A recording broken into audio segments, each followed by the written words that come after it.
புறக்கணிக்கப்பட்ட தமிழ் சமூகங்களுக்கு அரசியலிலோ தேர்தலிலோ வாய்ப்பை கொடுக்கப்படவில்லை. அவர்களுக்கு கொடுப்பது ஒரு மாற்றம், ஒரு மாறுதல். பிறகு பேசிக்கொண்டுதான் இருந்தார்கள் பெண்களுக்கு சம வாய்ப்பு, சம உரிமை என்று. எங்கள் பாட்டன் பாரதி ஆணும் பெண்ணும் சமமெனக் கொள்வதால் அறிவி ஓங்கி வையம் தலைக்குமாம் என்றான். தையலை உயர்வு செய்கின்றான். எங்கள் தலைவர் ஆணுக்கு பெண் சமமல்ல, ஆணும் பெண்ணும் சமம் என்றார். பெண்ணடிமை தீரும் மட்டும் பேசும் திருநாட்டில் மண்ணடிமை தீர்ந்து வருதல் முயல் கொம்பே என்றான் புரட்சி பாவலர். எல்லோரும் பெண்களுக்கு சம வாய்ப்பு என்றார். தமிழர்கள் நாங்கள் தான் 100 குடும்பங்களுக்கு 90 குடும்பங்கள் குலதெய்வங்கள் பெண்களாக இருந்தார்கள். என்னுடைய குலதெய்வம் கூட வீரமாகாளி பெண்தான். 100க்கு மேற்பட்ட பெண்பார் புலவர்கள் இருந்தார்கள். பெண்களை காப்பிய நாய்களாய் வைத்து காவியம் பாடியது தமிழர்கள் தான், தமிழ் இலக்கியம்தான். கண்ணகியை காப்பிய நாகையை வைத்து சிலப்பதிகாரம், மணிமேகலையை காப்பிய நாகை வைத்து மணிமேகலை, இப்படி பெண்களையே காவிய தலைவியாக வைத்து பாடியது தமிழர்கள் தான். எங்கள் ஆதி சிவன் தன் உடலிலே பாதியை கொடுத்தான், சமபங்கு தந்தான்.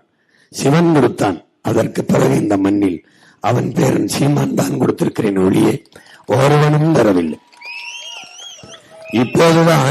இப்போதுதான் பெண்களுக்கு சமம் 33 விழுக்காட்டுக்கு பேச்சுவார்த்தை நடந்து கொண்டிருக்கிறது. 33 விழுக்காடு கொடுக்க கூட தயங்குற நீங்கள் எப்படி சிவனை வழிபட தகுதியை பெறுவீர்கள்? எப்படி? ஆணுக்கு பெண், இங்கே பெண்ணிய விடுதலை, பெண்ணுக்கான உரிமை, பெண் அடிமைத்தனம் என்று பேசுபவர்கள் தான் மிகுந்த பிற்போக்கு சிந்தனை கொண்டவர்கள். என் உடன் பிறந்தவர்கள் புரிந்து கொள்ள வேண்டும். நான் யார்? என் தாய் தந்த விடுதலை தான் பூமிக்கு இருந்தேன். எங்கே இருக்கிறது பெண்ணிய விடுதலை? போராடி பெறுவோம். எங்கே சிறையில் இருக்கா? உடைத்து சிறைமிப்போம். எங்கே இருக்கிறது? உங்கள் உள்ளத்தில், உங்கள் சிந்தனையில் படிந்திருக்கிற அழுக்குதான் பெண்ணிய உரிமை, பெண்ணிய விடுதலை, பெண்ணிய அடிமைத்தனம் என்பது.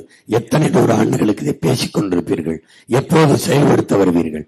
நான், என் தாய் தன் கற்பப்பையிலிருந்து தந்த விடுதலையிலிருந்து தான் நானே இந்த மண்ணுக்கு வந்தேன். தாய் தந்த விடுதலை தான் நாம் எல்லோரும் இங்கே இருக்கிறோம். அப்புறம் அந்த தாய்க்கு நான் விடுதலை என்பது பேசுவது எவ்வளவு வேடிக்கையானது என்று பாருங்கள்.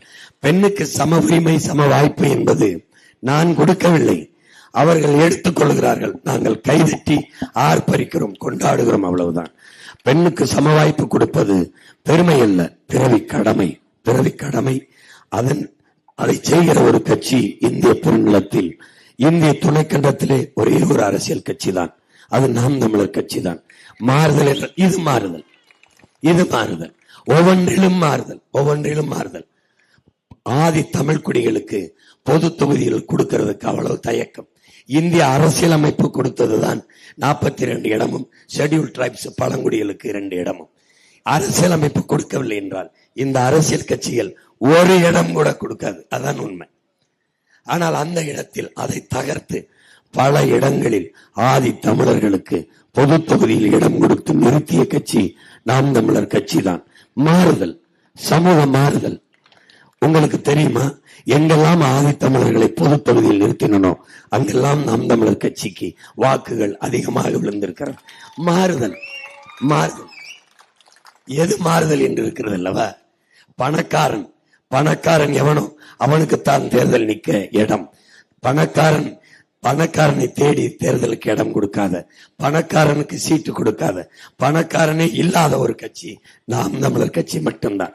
இந்த கூட்டத்தில் 5 ஆண்டுக்கு முன்பு நின்றவர்கள் இப்போது வேட்பாளராக நிற்கிறார்கள். தகுதி, கல்வி, தன் மண்ணை மக்களை முழுமையாக நேசிக்க வேண்டும். தகுதி, தன்னலமற்ற உண்மையும் நேர்மையுமாக என் மண்ணுக்கு மக்களுக்கும் சேவை செய்வேன் என்கிற மனம், இதுதான் தகுதி, இதுதான் தகுதி. முதலீடு செய்கிறது அல்ல. 30 கோடியை சைதாப்பேட்டையில், டி நகரில், விருகம்பாக்கத்தில் முதலீடு செய்து வாக்கை வாங்குவதல்ல. என் அன்பு சொந்தங்களே, இது ஜனநாயக நாடு, இது மக்களாட்சி. மக்களுக்காக, மக்களால் அதிகாரத்தை நிறுவக்கூடிய, தங்களுக்கான ஆட்சியை நிறுவக்கூடிய வாய்ப்பு தான் மக்களாட்சி. அப்படி இல்லை, நீங்கள் வாக்கை செலுத்தி முதலாளிகளுக்கான அதிகாரத்தை நிறுவிக் கொண்டிருக்கிறீர்கள். உங்களை பற்றி துளியும் சிந்திக்காத அதிகாரத்தை நிறுவிக் கொண்டிருக்கிறீர்கள். ஒரு முதலீட்டாளன் அவனுக்கு லாப தேவைதான் இருக்கும், மக்கள் சேவை இருக்காது. எந்த ஒரு முதலாளியாக இருந்தாலும் அவன் முதலீடு செய்வது லாப தேவைக்குத்தான், மக்கள் சேவைக்கு இல்லை. இது கூட தெரியாதவர்களா நீங்கள்? இது கூட தெரியாதவர்களா? ஒரு வேட்பாளர், உங்களுக்கு சேவை செய்ய ஒரு வேட்பாளர் எதற்காக வாக்குக்கு காசு கொடுக்க வேண்டும்? எதற்காக? ஏன் அதை யாருமே சிந்திப்பதில்லை? வாக்குக்கு காசு கொடுக்கிற அந்த இடத்தில் ஊழல் லஞ்சத்திற்கான விதை ஊண்டப்படுகிறது என்பதை நீங்க உணரவில்லையா? அங்கே மாண்புமிக்க ஜனநாயகம் செத்து கேடுகட்ட பணநாயகம் பிறந்து விடுகிறது என்பதை நீங்க அறியவில்லையா? எங்கே ஒரு 30 கோடி முதலீடு செய்கிற ஒரு வேட்பாளர் வென்று எம்எல்ஏவானால் 300 கோடி எடுக்கலாம், 3000 கோடி எடுக்கலாம். ஒருவேளை அமைச்சரானால் 30,000 கோடி சம்பாதித்துக் கொள்ளலாம் என்கிற நம்பிக்கையில் முதலீடு செய்கிறானே ஒழிய 30 கோடி முதலீடு செய்து உங்களுக்கு சேவை செய்ய எவனும் இங்கு மகாத்மா இல்லை. என் அன்பு சொந்தங்களே, அதை கவனத்தில் வைத்துக் கொண்டு நீங்கள் இந்த தேர்தலை அணுக வேண்டும். இங்க எவனும் காந்தியும் இல்லை, புத்தனும் இல்லை. அதை நீங்கள் கவனத்தில் வைத்துக் கொள்ள வேண்டும். இது வியாபாரம். வியாபாரம். அரசியல் என்பது தன்னலமற்று உண்மையும் நேர்மையுமாக மக்களுக்கு செய்கிற ஒரு புனித அமைப்பு என்பதை தாண்டி இது வியாபாரம், பாதுகாப்பான வியாபாரம், பாதுகாப்பான வியாபாரம். இது அதிக லாபம் சம்பாதிக்கக்கூடிய ஒரு தொழில், ஒரு நிறுவனம் என்று மாற்றி இவர்கள் நிறுத்தி இருக்கிறார்கள். அதை மாற்ற வேண்டும். எப்படி? பணம் இருக்கிறவன் தான் அரசியல் செய்ய முடியும் என்கிற நிலையை தகர்த்து மக்களுக்கு தன்னலமற்று உண்மையும் நேர்மையுமாக சேவை செய்ய வேண்டும் என்கிற மனம் இருக்கிறவனும் தேர்தலில் நிற்க முடியும் என்பதை கொண்டு வருவது ஜனநாயகம். அது மாறுதல், அது மாறுதல். அதுதான் முழுமையான ஜனநாயகம். அப்படிப்பட்ட ஜனநாயகத்தை நிறுவ வேண்டுமானால் நீங்கள் உங்களிலிருந்து அந்த மாற்றத்தை தொடங்க வேண்டும். எது மாற்றம்? எதிலிருந்து எது மாற்றம்? நீங்கள் நன்கு கவனியுங்கள். 60 ஆண்டுகளாக இந்த நாட்டை, தமிழ்நாட்டை ஆண்ட கட்சிகள், பெருந்தலைவர் காமராஜர், பக்தவச்சலம், இவர்களுக்கு பிறகு பேரறிஞர் அண்ணா தொடங்கி 60 ஆண்டுகளாக திமுக, அதிமுக, இதுதான். ஆனால் சென்னை, தமிழ்நாட்டின் தலைநகர் சென்னை, இங்கே ஒவ்வொரு ஆண்டும் மழை பொழிகிறது. ஒவ்வொரு ஆண்டும் மழையிலும் பெரும் நீர்த்தேக்கம் ஏற்படுகிறது. எங்கே? வீதியில், வீட்டுக்குள்ளே 3வது மாடி வரை ஏறி வருகிறது. ஒவ்வொரு ஆண்டும் வெள்ளத்தில் மிதக்கிறோம், தவிக்கிறோம், தத்தளிக்கிறோம், எல்லா பொருள்களையும் உடைமைகளையும் இழக்கிறோம். ஒவ்வொரு ஆண்டும் வெள்ளத்தில் மிதக்க வைத்து வெள்ள நிவாரணம் கொடுப்பதல்ல ஆட்சி.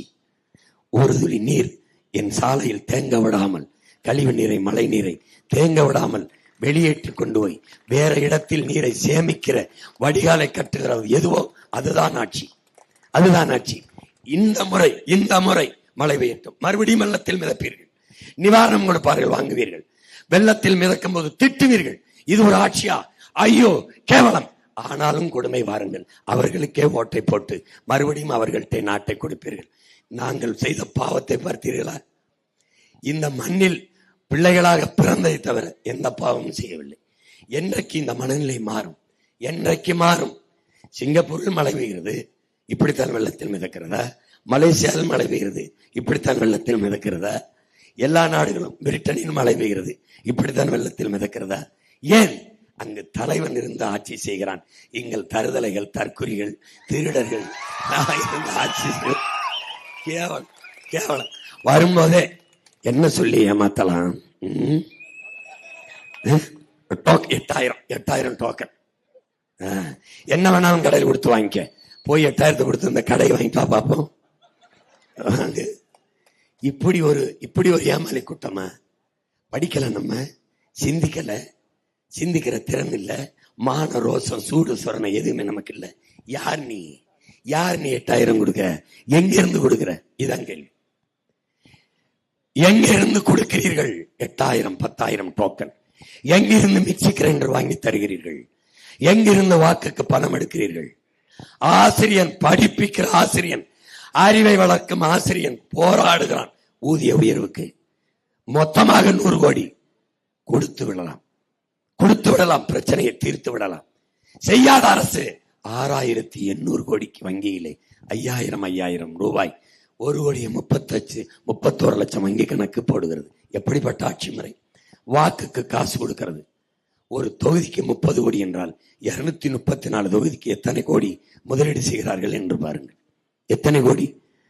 ஆசிரியருக்கு சம்பளம் கொடுக்க காசில்லை, பள்ளிக்கூடத்தை தரம் உயர்த்தி கட்ட காசில்லை, பாதை ஓட காசு இல்லை, கழிவு நீர்க்க மழை நீர் வழிந்தோட காவாய் வெட்ட காசு இல்லை, எதுக்குமே காசு இல்லை. மருத்துவருக்கு சம்பளம் கொடுக்க காசு இல்லை, செவிலியருக்கு சம்பளம் கொடுக்க காசு இல்லை, எதுக்குமே காசு இல்லை. ஆனால் ஓட்டுக்கு காசு கொடுக்க மட்டும் 2000 3000 கோடி எங்கிருந்து வருகிறது என்று ஏன் என் அன்பு சொந்தங்களை நீங்கள் கேள்வி எழுப்புவதில்லை? ஏன்? விழிப்புணர்வற்ற சமூகத்தில் நடிப்பவனுக்கே முதலிடம் கிடைக்கும் என்கிறார் ஐயா இறையன்பு. விழிப்புணர்வு தான் விடுதலையின் முதல் படி. ஒவ்வொன்றுக்கும் நீங்கள் என்றைக்கு சிந்திக்கிறீர்களோ அன்றைக்குத்தான். இலவசம் ஏன் கொடுக்கிறாய்? ஒரு நேர்மையாள ஆட்சியாளன் ஏன் இலவசம் கொடுக்க வேண்டும்? போன 5 ஆண்டுகால ஆட்சியில் சிறந்த ஆட்சியை திமுக கொடுத்திருந்தால் இப்போது எதற்கு 8000 டோக்கன்? எதற்கு? நல்ல ஆட்சி கொடுத்திருந்தால் 8000 பணம் தேவைப்படாதல்லவா? அவர்களை ஈட்டிக் கொள்கிற வறுமை ஏழ்மையில் இல்லாது வாழ்க்கை தரத்தை உயர்த்திருக்கலாம் அல்லவா? 60 ஆண்டுகள் ஆட்சி செய்து எங்க அம்மாவுக்கு 1000 ரூபாய் மாதம் கொடுக்கிற நிலையில் தான் என் தாயை வைத்திருக்கிறீர்கள் இல்லையா? 1000 ரூபாய் என்றால் ஒரு நாளைக்கு 30 ரூபாய். உங்கள் மனச்சான்று சொட்டு சொல்லுங்க, ஒரு இட்லி 30 ரூபாயா இல்லையா? ஒரு இட்லி காசு கூட எங்க அம்மா ஒரு நாளைக்கு சம்பாதிக்க முடியாது என்ற நிலையில் வைத்துவிட்டு அருமையான ஆட்சி, எந்த கொம்பனாலும் குறை சொல்ல முடியாத ஆட்சி, சூப்பர் ஆட்சி, திராவிட மாடல் 2.0. கொடுமை கொடுமை. இந்த மாடல் 1928 மாடல். இது காயலாங்களை கூட போட முடியாது. இது இந்த மாடல் இத்து போன பழைய மாடல். என் மக்களுக்கு ஒரு நோய் இருக்கு. எப்படின்னா எல்லாத்தையும் சரியா தான் செய்யணும் நினைப்பான், எல்லாத்தையும் நல்லது இருக்கணும்னு நினைப்பான். பொண்ணு பார்க்க போ அருமையான பொண்ணா இருக்கணும், மாப்பிள்ளை பார்க்க போ பொண்ணுக்கு நல்ல பொண்ணு, சாப்பிட போ நல்ல ஹோட்டல், நகை வாங்க போ நல்ல டிசைன், நல்ல வடிவமைப்பு இருக்கணும், நல்ல நகைக்கடை, துணி வாங்க போ நல்ல ஜவுளி கடை, நல்ல துணி. 6 மாசம் போட்டு கிழிக்கிற சட்டைக்கு 60 சட்டையை எடுக்கிறது, 6 மாசம் கட்டி கிழிக்கிற சேலைக்கு 100 சேலையை புரட்டுறது. 5 ஆண்டு கால வாழ்க்கை தீர்மானிக்கிற தலைவனுக்கு தேடுறதே இல்லை. எல்லாத்துலயும் இவருக்கு நல்லதை வேணும். நல்லது 5 ஆண்டு கால எதிர்காலத்தை தீர்மானிக்கிற நாட்டை ஆளுகிற தலைவனின் மட்டும் கேடு கட்ட, தட்டுக்கட்ட, திருட்டு, தற்குறி, தருதலைகளை தேர்வு வச்சுட்டு போயிடுது. அப்ப எங்க போகுது அறிவு? அப்ப எங்க போகுது? எல்லாத்துலயும் நல்லது தேடுற நீங்க யோசிக்கல. இதுதான் ஆட்சியா? இப்படித்தான் உலகத்துல ஆட்சி இருக்கா? சரி, இந்தியாவை விடு, வேற நாட்டை விடு. சிங்கப்பூர் வேணாம், மலேசியா வேணாம், கியூபா வேணாம், ஹாங்காங் வேணாம், ஜப்பான் வேணாம், பின்லாந்து வேணாம், தென்கொரியா வேணாம். அருகில் இருக்க கேரளாவில் இப்பதானே தேர்தல் முடிஞ்சிருக்கு. எல்லார் கையிலையும் உள்ளங்கையில அலைபேசி இருக்கு, ஊடகம் இருக்குல்ல. ஒருத்தன் சொல்லு இலவசம் அறிவிச்சிருக்காங்க. ஒருத்தன் சொல்லு கம்யூனிஸ்ட வீழ்த்தி காங்கிரஸ் வருவதற்கோ, காங்கிரஸ் கம்யூனிஸ்டத்தை வீழ்த்தி பாரதிய ஜனதா வருவதற்கோ, இல்ல கம்யூனிஸ்டத்தையும் பாரதிய ஜனதா வீழ்த்தி காங்கிரஸ் வருவதற்கோ ஃப்ரீ ஸ்கீம் இலவசம் அறிவிச்சிருக்கா? ஏன்? படிச்சவன் இருக்கான், நல்ல தலைவர் இருந்த நாட்டாடுறான். ஏன்? தன் மக்களை ஏமாத்தவன் தயாரா இல்லை. ஓட்டு காசு கொடுத்தானா? சாதி சொன்னானா? சாப்பாடு தந்தானா? சாராயம் தந்தானா? இல்லை. அவன் ஜனநாயகத்தை வச்சிருக்கான். நீ கேடு கட்ட பணநாயகத்தில் நிக்கிற. பணநாயகத்தில் இருக்க. சாதி அரசியலானால் கற்றறிந்த பெரியவர்களே, அறிவில் சிறந்த சான்றோர்களே, பெருமக்களே, என்னிலும் இளைய தம்பி தங்கைகளே, சாதி அரசியலாகி அதிகாரத்துக்கு வருமானால் அங்கே சகோதரத்துவம் சமத்துவம் செத்துப்போம். மதமே அரசியலாகி அதுவே அதிகாரமாகுமானால் அங்கே மனிதனையும் செத்து போகும். பணம் அரசியலானால் மாண்புமிக்க ஜனநாயகம் செத்து போகும். கேடுகட்ட பணநாயகம் சிரித்து பள்ளிக்கும். அங்கே மக்களுக்கான சேவை செத்து போய் முதலீட்டாளருக்கான லாப தேவை வந்துவிடும். பணம் அரசியலானால் பண்பாடும் ஒழுக்கமும் செத்து போகும். நான் பணம் கொடுக்குறேன், ஓட்டுக்கு 1000 தர்றேன், வரிசையா நின்று வாங்குவீங்களா இல்ல மொத்தமா இடிச்சுட்டு கையேந்துவீங்களா? உங்க மனச்சான்று சொல்லு. மிக்சி தாரேன், மிக்சி இங்க வச்சு கொடுக்குறேன், ஒவ்வொருத்தரா வரிசையா வாங்குவீங்களா? 100 பேர் 200 பேர்னு கையை நீட்டுவீங்களா? அந்த இடத்தில் பண்பாடும் ஒழுக்கமும் செத்து போகும். அதை மாத்தணும். யாரு? நீங்க, நான். உலகம் எப்படிப்பட்ட மாறுதலை அடைய வேண்டும் என்று நினைக்கிறனோ அந்த மாறுதலை என்னிலிருந்து தொடங்க வேண்டும். இதைத்தான் அண்ணல் காந்தியடிகள் சொல்லுகிறார். எனக்குள் எந்த மாற்றத்தையும் ஏற்படுத்த முடியாத நான் சமூக மாற்றத்தை ஏற்படுத்த முடியாது. அப்ப எண்ணில் இருந்தால் மாற்றம் வரணும். எப்படி? நான் வாக்குக்கு காசு வாங்கவும் மாட்டேன், கொடுக்க மாட்டேன். நான் ஊழல் லஞ்சம் பெறவும் மாட்டேன், கொடுக்கவும் மாட்டேன். இப்படி ஒவ்வொன்றிலும் எண்ணிலிருந்து மாற்றம், எண்ணிலிருந்து மாற்றம் அப்படி வரணும். எண்ணிலிருந்து, உன்னிலிருந்து, நம்மிலிருந்து மாற்றம், மகத்தான மாற்றம், முன்னேற்றம், சிறப்பான அரசியல் ஆட்சி, இதான் நம்ம உருவாக்கணும். இதுவரை இருந்த இந்த கட்சி ஆட்சிகளை தள்ளி விட்டுருங்க, தள்ளி விட்டுருங்க. தம்பி புரட்டாசூரி சொல்ற மாதிரி ஒண்ணுல இருந்து முதல்ல இருந்து சாப்பிடுவோம், ஒண்ணுல இருந்து ஆரம்பிப்போம், அழிச்சு கிழிச்சு ஆடுவோம். இந்த ஆட்டத்தை அழிச்சு கிழிச்சு ஆடுவோம். எப்படி? வெளிப்படையாகவே அநீதிகளால் கட்டமைக்கப்பட்ட சமூகத்தை தகர்த்து முற்றுமுழுதாக புதிய ஒரு சமூகம் படைப்பதான் புரட்சி என்கிறான் பகத்சிங். அப்படிப்பட்ட சமூகம், கொலை கொள்ளை இல்லாத சமூகம், பசி பஞ்சம் இல்லாத சமூகம், ஊழல் லஞ்சம் இல்லாத சமூகம், ஏழை பணக்காரன் தாழ்ந்தவன் உயர்ந்தவன் என்ற பாகுபாடு இல்லாத சமூகம், சமத்துவ நிலை கொண்ட சமூகம் படைப்போம்.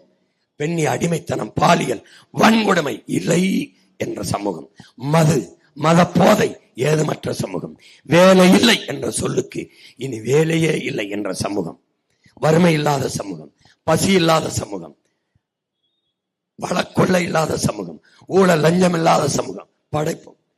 யாரால் முடியும்? நம்மால் முடியும். எப்படி? சரி, ஒரு நாடை எடுத்துக்குவோம். உதாரணமா சிங்கப்பூர் எடுத்துக்கிறோம், அல்லது கியூபாவை எடுத்துக்குவோம். அந்த நாடு சின்ன நாடு. பிடல் காஸ்ட்ரோ என்ற புரட்சியாளன் பிறக்கலைன்னா அந்த அமெரிக்காவின் இன்னொரு மாகாணமா அது இருந்திருக்கும். லாஸ் ஏஞ்சல்ஸ் போல, அது ஒரு சான் பிரான்சிஸ்கோ போல, அது ஒரு மாகாணமா இருந்திருக்கும். ஒரு புரட்சியாளன் பிறந்து அந்த நாட்டை விடுவித்தான். அந்த நாட்டில் என்ன வளம் இருக்கு? கரும்பு மட்டும்தான். உலகத்தின் சர்க்கரை கிண்ணம் என்று தட்டினால் கியூபான் வரும். அவன் அந்த ஒரு வளத்தை வைத்துக் கொண்டு, கல்வி அவன்கிட்ட இருக்கு, அரசுகிட்ட இருக்கு, மருத்துவம் அரசுகிட்ட இருக்கு, குடிநீர் விநியோகம் அரசுகிட்ட இருக்கு, மின் உற்பத்தி பகிர்வு அவன்கிட்ட இருக்கு, போக்குவரத்து அவன்கிட்ட இருக்கு. எல்லாத்தையும் தன்மையத்தில் வைத்து தன் நாட்டு மக்களுக்கு சரியாக சமமாக கொடுக்கிறான். ஊழல் லஞ்சம் இல்ல நிர்வாகத்தில். ஏன்? ஏன்? ஒரு தலைவன், அவனுடைய கனவு. சின்ன நாடு சிங்கப்பூர், ஒரே ஒரு வளம் தான், கடல் தான். நிலமில்லை, வளமில்லை. மரங்கள் கூட கப்பலில் இருந்து வேற நாடுகளில் இருந்து கொண்டு வந்தான் நடுவார்கள். அந்த நாட்டில் வேலை இல்லை என்ற சொல்லுக்கே வேலை இல்லை. உள்நாட்டு இளைஞனுக்கும் அவன் தான் வேலை கொடுக்கிறான். ஒரே ஒரு வளம் தான், கடல் தான். கல்வியில் 3வது இடத்தில் இருக்கான் உலக தரத்தில். மருத்துவத்தில் சிறந்த மருத்துவத்தை கொடுக்கிறான். ஊழல் லஞ்சம் இல்லை நிர்வாகத்தில். அதான் காரணம். அப்படி ஒரு நாட்டை, சென்னையில் பாதிதான் சிங்கப்பூர், அவனால முடிகிறது, நம்மால் முடியாதா? அங்கு ஒரு கனவு கொண்ட தலைவன் வந்தான், நோக்கம் கொண்ட ஒரு மகன் வந்தான், லீ குவான் யூ என்ற தலைவன். சிற்பி போல இருந்து தன் நாட்டை செதுக்கினான். 10 ஆண்டுகளில் இன்றும் உலகம் போற்றுகிற உயரத்தில் கொண்டு வைத்திருக்கிறான். நம்மால் முடியாதா? முடியும், முடியும். இவர்கள் செய்ய மாட்டார்கள், ஏமாற்றுவார்கள். இவர்களுடைய நோக்கம் எப்படியாவது இந்த மக்களை ஏமாற்றி வாக்கை பறிக்க வேண்டும், கவர்ச்சியாக அறிவிக்க வேண்டும். 2000, 3000, குடும்ப தலைவிக்கு 5 ஆண்டு ஆளும் போது 1000, ஆட்சி முடியும் போது ஐயா எடப்பாடி நாங்கள் வந்தா 2000 என்கிற பெண்களையே குறிவைத்து பெண்களின் வாக்கையே கவர்வது, பெண்களுடைய பலகீனம், ஒரு ஆசையை தூண்டுவது. உங்களுக்கு 2000. ஒரு அம்மாவை பேச வைக்கிறாங்க. 1000 ரூபாயை வாங்கி மாசம் நான் ஆட்டுக்குட்டி வாங்கி விட்டேன், இப்ப 40 ஆடா வளர்ந்துருக்கு அப்படின்னு. ஏடா எவன்டா 1000 ரூபாய்க்கு ஆட்டுக்குட்டி கொடுக்குறான்? டேய், ஒரு கிலோ கறி 1000 ரூபாய்டா, பைத்தியக்காரங்களா? ஒரு கிலோ எப்படி இருக்கு பாருங்க. எங்க ஊர்ல சொன்னால, கேப்பவன் கேனப்பையில இருந்தா கேட்கிறவன் கேப்பையில் நெய் விடும்னு. நான் அதை பார்த்துட்டு, ஏழை அப்பா பரவாயில்லையே, இந்த பள்ளிக்கூடத்துக்கு பரவாயில்லையே, போயிட்டு இருக்கும்போது ஏன்னா சாப்பிடுங்கடா, இல்லை சாப்பிட்டு விட்டு தான் வருகிறோம், அருமையான சாப்பாடு பள்ளிக்கூடத்திலே போட்டு விட்டார்கள். எப்படி இந்த சாப்பாடை எந்த எம்எல்ஏ மகன் சாப்பிடுவான்? எந்த எம்பி பேரன் சாப்பிடுவான்? எந்த அமைச்சர் பேரன் சாப்பிடுவான்? எப்படி எப்படி எப்படி படிக்க போற பெண்களுக்கு 1000 புதுமை பெண். இது இல்ல புதுமை பெண், இது இல்ல. 1000 கையேந்திரது இல்ல புதுமை பெண். 10,000 ஆனாலும் 15,000 ஆனாலும் பெற்ற தந்தையை, உடன் பிறந்த அண்ணன் தம்பியை, கட்டிய கணவனை சார்ந்து நில்லாமல் தான் கற்ற கல்வியை வைத்து வேலையை வாங்கி அதற்கென்று சம்பாதித்து 15,000, 20,000, 30,000 ஈட்டி தன் தன்காலிலே நின்று வாழ்கிற தற்சார்பு வாழ்க்கையை எந்த பெண் பெறுகிறாளோ அவதான் புதுமை பெண், அவதான் புரட்சி பெண். படிக்க போகும்போது 3000, படிச்சு முடிச்சுட்டா யார் கொடுப்பா 1000? படிக்க போகும்போது மாசம் 1000, படிச்சு முடிச்சா யாரு கொடுப்பா 1000? படிச்சு முடிச்சா வேலை கொடுக்கணும்டா. டேய், வேலை கொடுக்கணும்டா, வேலை கொடுக்கணும். மாத்தணும், ஒவ்வொன்றையும் மாத்தணும். எங்கிருந்து? நம்ம எண்ணத்திலிருந்து மாத்தணும். எல்லாத்தையும் மாத்தணும். இவங்களை தூக்கி போட்டு சாத்தணும். சாத்தினாதான் ஒளி. சரி வராது, ஏமாத்துவான். இங்க பாரு, இந்த தேர்தல போட்டி யாரா இருக்கு? 2000, 2500, இதெல்லாம் ஒரு பக்கம். 1000 கிடையாது, தரமாட்டேன். 1000 தரமாட்டேன். நீயே 5000, 10,000 ஈட்டிக் கொள்கிற வருவாய் பெருக்கத்திற்கு உனக்கு வேலை வாய்ப்பை ஏற்படுத்தி தாரேன். 1000, 2000 கையெந்த வைக்க மாட்டேன். வேற என்ன? டோக்கன் 8000 அதெல்லாம் தர மாட்டேன். ஃப்ரிட்ஜ் அதெல்லாம் தர மாட்டேன். ஃப்ரிட்ஜை வாங்கி தருவார் ஐயா, அதுக்குள்ள எதை வைப்ப? கொடுக்குறவ கை காலை வெட்டி வைப்பியா? என்ன வைப்ப? காய்கறி, கீரை, கிழங்கு தானே வைப்ப. தக்காளி யார் கொடுப்பா? எங்க அப்பா விவசாயி தான் கொடுப்பேன். புரியுதா? அதே இருக்கும். மிக்சி எதை போட்டு ஆட்டுவேன்? மிளகா, மல்லி அதை யார் கொடுப்பா? அதையும் தான் கொடுக்கணும். கிரைண்டர் சரி, எதை ஆட்டுவேன்? அரிசி, பருப்பு, உளுந்து அதையும் அவர் தான் விளைய வச்சு தரணும். உனக்கு விலையில்லா மிக்சி, விலையில்லா மடிக்கணினி, விலையில்லா கிரைண்டர், விலையில்லா ஃப்ரிட்ஜ். அவங்க கடையில வாங்கும்போது விலை இல்லையா? காசு கொடுத்தானே வாங்கினாங்க. அந்த காசு ஏது?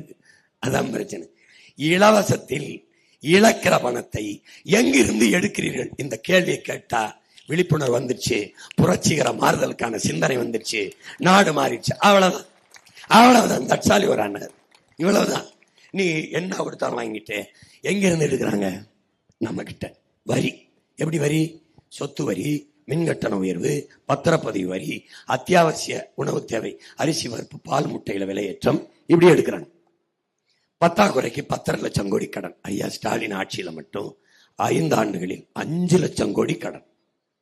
5 லட்சம் கோடி கடன் வாங்கட்டும் ஐயா, இன்னும் 5 லட்சம் கோடியை வாங்கட்டும், இன்னும் 5 லட்சம் கோடி, 10 லட்சம் கோடியோட வாங்கட்டும், பாராட்டுவோம், கைதட்டுவோம். ஆனால் நிறைவேற்றிய ஒரே ஒரு நலத்திட்டம் ஒன்று.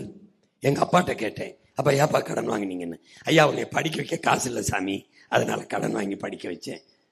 மறுபடியும் அப்பா கடன் வாங்கினேன். தங்கச்சியை கட்டி கொடுக்க காசு இல்லையப்பா, அதனால ஐயா கடன் வாங்கிட்டப்பா. எங்க அப்பன் சொல்றதுல ஒரு நியாயம் இருக்கு.